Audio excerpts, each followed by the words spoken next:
Well, hello and welcome to another City Daily. My name's James. I'm part of the team here at City Church, and I just want to share a couple of verses with you from 1 Timothy in chapter 4. Share a couple of thoughts, and then I want to draw your attention to something that is coming up this Sunday evening that I think is going to serve you really well.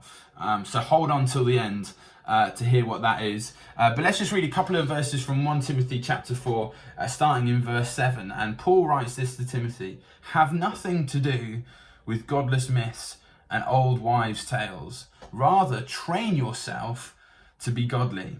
For physical training is of some value, but godliness has value for all things, holding promise for both the present life and the life to come."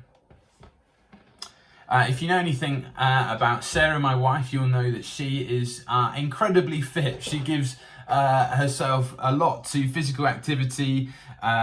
In fact, the lockdown certainly didn't really have an impact on her training. We've got a mini gym downstairs. We've got kettlebells, dumbbells, yoga mats, resistance bands, all sorts of things. And most days, she is doing some kind of workout, and she even puts in to her calendar what day or what exercise she's going to do. And because we have a synced calendar, so I know what shift she's doing, her exercises also come up on my calendar just to make me feel even more guilty. But I am delighted when Timothy writes that physical training is of some value, but spiritual training is even more valuable. And I often quote that to Sarah when I'm feeling particularly guilty that I haven't done any exercise.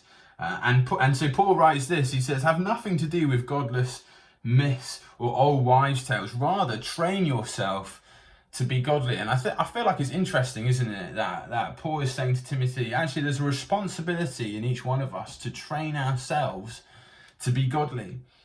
And then he goes on to say that godliness has value for all things, for now and for the life to come. That there is an investment now when we give ourselves to the training into godliness, but also it sets us up for those things that are coming up in the future. And there are definitely some parallels, which I think is why Paul is drawing them together or contrasting them between physical training and spiritual training. And so like physical training, you need to have a plan. You know, people pay a lot of money for fitness programs and gym classes, and without a vision, without goal setting, you don't really end up getting fit. You just kind of aimlessly do a few things and you don't really make any progress. And in a similar way, if you don't have a vision for how you want to grow in your relationship with God, if you don't have some goals that you're going to set for yourself, then really you can just aimlessly amble along in life without making real progress. It can be a little bit like when you start, when you want to decide, I'm going to start reading the Bible more, and you kind of just open it up and kind of choose a page, right, I'm going to start here, and really it doesn't really help. You're just kind of randomly choosing things rather than having a plan of action. And so Paul is saying, training in godliness is important. Train yourself, have a plan, have a vision, give yourself to these things. Give yourself to your relationship with God. Read his word, spend time in prayer, worship him. And so that should be an encouragement for us and should motivate us to think, do you know what? I do want to grow in my relationship with God. I do want to train myself in godliness. And so I want to ask you today, how are you doing with that? How are you finding your relationship with God now? Perhaps you're doing really well and you're really thriving. But perhaps you're struggling, and I suspect there are a lot of people who perhaps are finding it difficult. Lockdown isn't easy, homeschooling isn't easy, finding time to spend time with God can be a real challenge right now, particularly if you're working from home and there's just blurred lines, isn't there? And it's difficult to just say, right, I'm going to stop and I'm going to spend some time with God. It seems far easier to be distracted by the old wives' tales or Netflix, in other words, and TV. And so I want to encourage you to just take a moment to think, how am I growing in God? How am I pursuing my relationship with God? Am I going deeper in him? And so that leads me really just to recommend something that's coming up this Sunday evening. So normally we would have a prayer meeting every Sunday. I mean, those times of prayer have been wonderful, and if you haven't joined us for those, I would really encourage you to do that. But for this Sunday, we're doing something slightly different.